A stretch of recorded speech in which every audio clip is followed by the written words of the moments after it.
Welcome to another episode of the What Up Wit It podcast. I'm your host, Mark Large. I'm here to entertain, inform, and educate you for the next 30 minutes.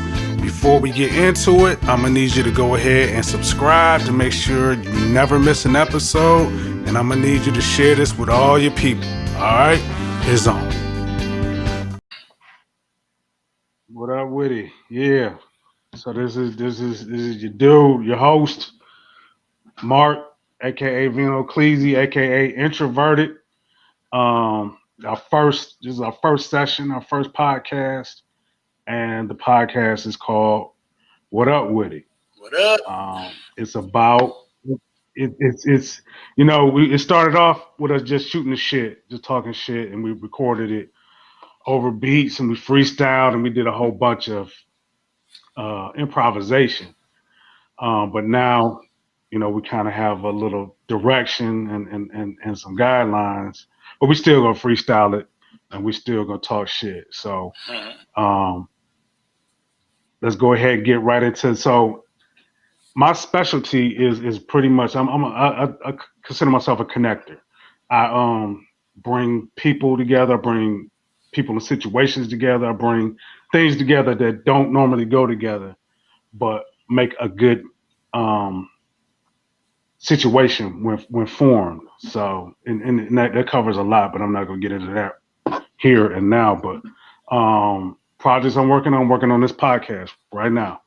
So trying to bring some awareness to our conversations. Speaking of myself and Ty, because we have some very deep, intricate conversations, and I believe that we need to record these and we need to share these conversations with folks so that they can really understand what's going on, deep within the Black community. You know what I'm saying? I consider myself an intellectual. I'm not the smartest guy, but I'll figure it out. And my dude Ty is very intellectual. He'll often go layers deeper than me. But we do have some spirited conversations, and so I'm going to let him introduce himself, and we'll go ahead and flow right into our conversation. You know what I'm saying? Hey, what's up with it? I'm Tyrone, aka R Easy.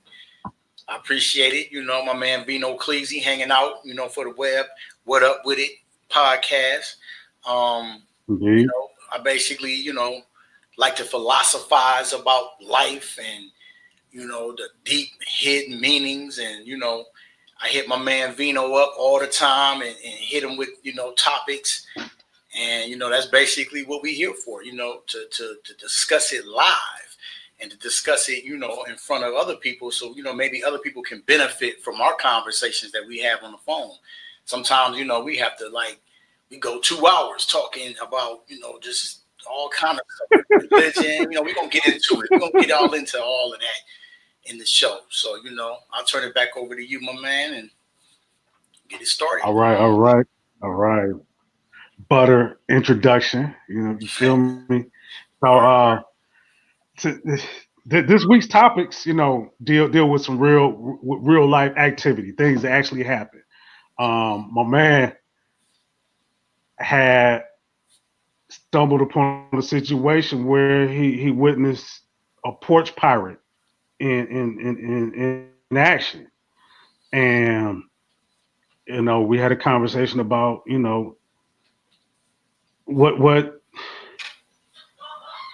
what do you do in those situations? You don't want to draw too much attention to yourself. Right. You don't want to put yourself out there, but you also want to be you also want to look out for your fellow man. I mean, right. Dude doesn't have any awareness of what's going on. But somebody saw a package being pilfered. So it lends itself to a lot of discussion, and we'll get into that, shortly. Um, and our next topic is filters. It's these things that hold us back from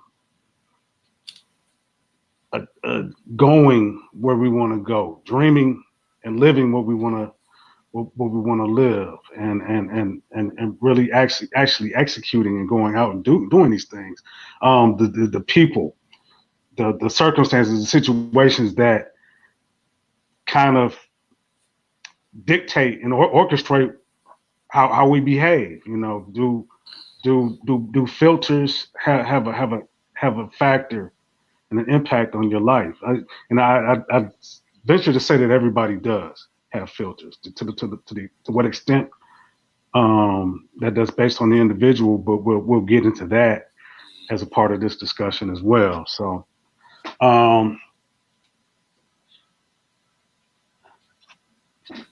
Porch Pirates.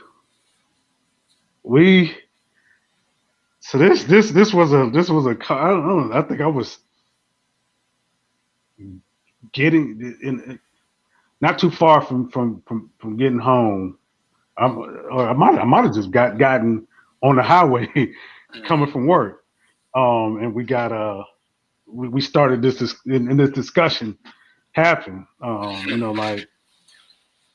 Ty gave me the rundown, and like what do you what would you do?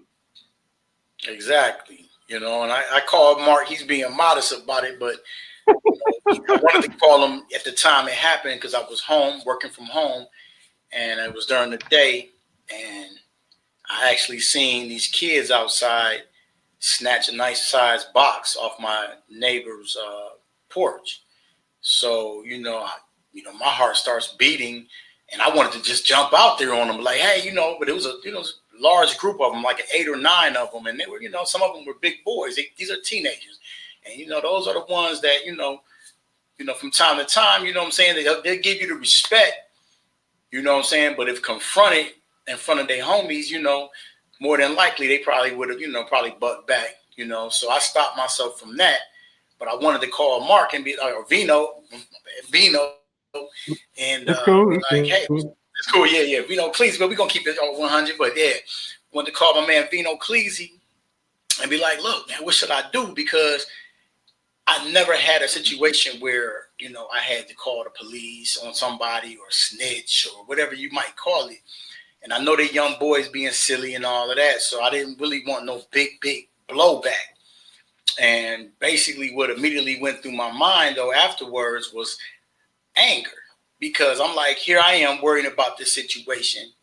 And, I feel like it's the duty, and that's what I call Vino on, it's the duty of the people delivering the package or the people who, made the deal to make sure that the package gets securely delivered.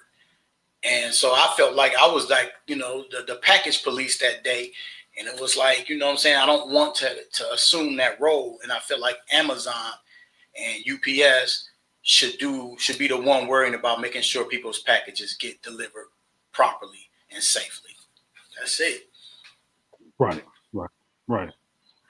And we did have some discussion about that. We talked, at the time, my stance was that I don't, what do you expect the delivery guy to do? He's getting paid a bag of peanuts, to go through these hoods and deliver these packages.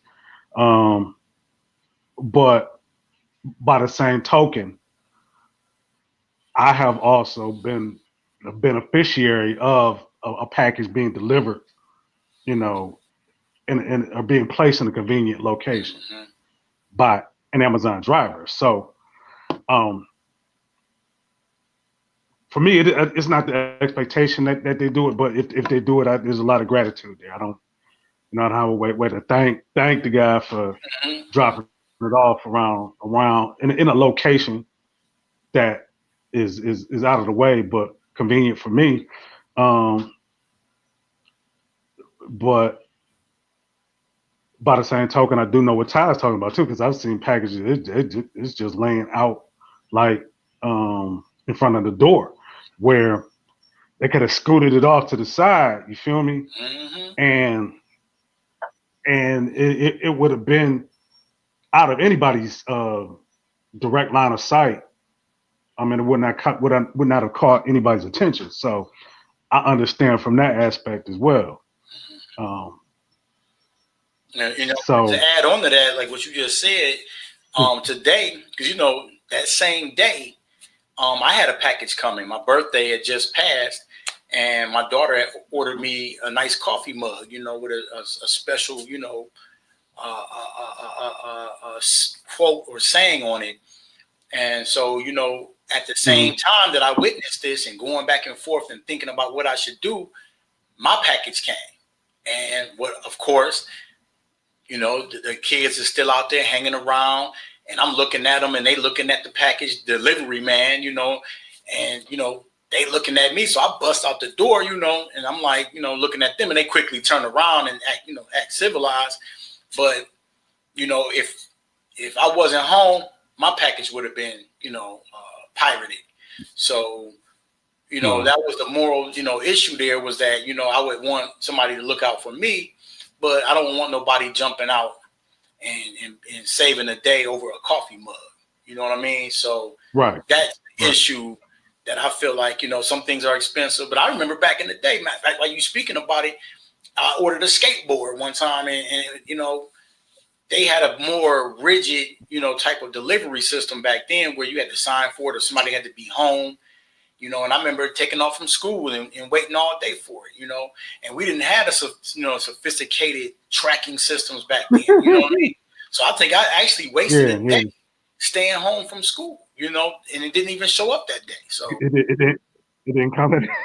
so, you know, it's definitely now in today's times, I think they can do a better job. And that's what I was basically trying to say, you know, and my man Vino, he took the, you know, he played the other side of the coin, was like basically, you know, that they do have drop boxes or these places you can pick it up. But I felt like you're missing the whole point. People want that convenience, you know. So I think, you know, something needs to be done going forward. And I think they are. Because actually another thing, you know, it was today a package came, and I seen the driver, he tried to open the door and put it in the screen, but I keep that locked. So, you know, I bust out the door and I tell him, I'm like, look, you know, I'm like, I appreciate your extra effort trying to secure it. And he was like, yeah. He was like, basically, you can also leave notations on your delivery, on your order, to tell them, you know, the side door or whatnot. So. Right. I did see that. I have not taken advantage of that, but I do see that option there to leave a note for for the delivery driver. So, you know, and that's another option that that folk have available to them to try to deal with these porch pirates. And you know, I'll just go ahead and throw some stats in here. CNBC reports that 90,000 packages are stolen or lost daily in New York City. That's a lot. That's a lot, pimping. That's a lot. That's daily. And according to a recent consumer report, no, I thought that was weekly. I couldn't believe it's daily. I double checked, man. I thought I double checked. No, but it said daily. I'm like, I believe. But you think about the density. Think about the density of New York City. Yeah. And I guess it's all in what they're including in what they call New York City. Is that all 5 boroughs? Is it you know? And even then, that's still a lot. That's a lot of packages getting ripped. And also, according to a recent Consumer Reports poll, 44% of respondents indicated they received some type of package on a weekly basis. So that's a lot of people. I mean, pretty much half of their respondents get a package every week. Mm-hmm. So that leads to, you know, the same poll finding that 36% of those respondents have had a package stolen. So, I mean, that's more than a third of packages stolen from people who. Now I don't know how dense this study was, but it lends itself to I guess at least some kind of preventive measure on the part of the person who ordered the item. Unfortunately, you don't. I mean, and there are some precautions that we can take, to put in a surveillance system, which a lot of people do already have some type of surveillance system or some type of video doorbell that captures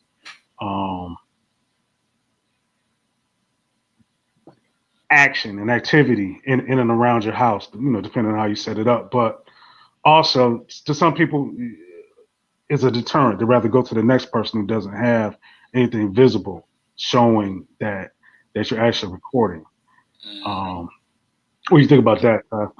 Yeah, I mean, my neighbor, I spoke with him the next day, and I felt better because he did have surveillance, but he said it wasn't on for whatever reason. So, but that's when I felt like, you know what, I should have just stayed on back and let him figure it out because, it depends. It went smoothly. He was an OG type guy, so he knew, it wasn't no big deal to him. And here I'm all worried about it, and it wasn't no really big deal. And I heard he worked it on out. They're gonna send him another one out, so it gets worked out. So that was my whole issue. Like I said, I didn't want to get involved with a group of teens. And the funny thing is, I've been bumping into him like crazy. I see him every day, and I'm thinking like, I don't know if, put the two things together and say, hey, you know what, this dude might have, because they didn't see me walking over to the dude's house a couple of times. So, and then I bump into him on the corner store. I bump into him, walking from school every day. So it's just like, that's where I didn't really want to get involved with. I'd rather be anonymous just because it ain't my fight. And that was the whole point of the conversation, was that this is Amazon's, UPS's fight, not mine. And I know it's just merchandise. I agree. I agree. And that regard, it is their problem. You open up the polls and see what people would do in that situation, because like I said, the thing was, my stuff would have got took, and I don't care what it is. I don't care if it's a coffee mug or a pack of matches. You know what I'm saying? It's still disrespectful, and you don't want that to just carry on and keep going on. And so I did notify the police, but I didn't give no description or anything. I just basically, wanted to, them to come through and clear them out, because they was just loitering around, walking back and forth. And so I just wanted them to know that, it's possible that somebody's seen them, that was all I wanted. Yeah. And that's good. I believe that is how you stand up in the community. I mean, I don't want nobody running up in my hut, or taking anything that belongs to me, that's situated around my hut. You know what I'm saying? Yeah. But unfortunately, these might be teens who are just I don't know, just attention seeking and not really about it, about that type of life. Yeah. I think they were showing out. They were showing out more than anything. Yeah, that's kind of what it sounded like, but you never know. I mean, yeah. So I mean, I don't think it's a big of an issue, really. It's just, I just think that, Amazon, going forward, they $1 trillion company. And going forward, they need to go ahead and get some, devices inside the packages to track them or whatever. That's on them. You know what I'm saying? It's just merchandise. And I know people silly shit happen in this world over something stupid and minor. So, that's why, my ego, wanting to jump out on them and save the day and be the hero. I stopped that. I was like, nah, you know what? I'm going to fall back. But I ain't want to get him in trouble with the police either, but at the same time, I did want to do something. So that was a dilemma. But I don't think it's that big of a problem. They know all about it. But, my family, they like to order packages daily, and it's like, and thank God I was home. And yeah, go ahead. You want to make sure your shit is there at the end of the day. Yeah. You know what I'm saying? When you get home, you want to make sure that the shit that you ordered arrives and that you can come scoop it up and enjoy it. Share it or whatever you want to do. Yep. And that kind of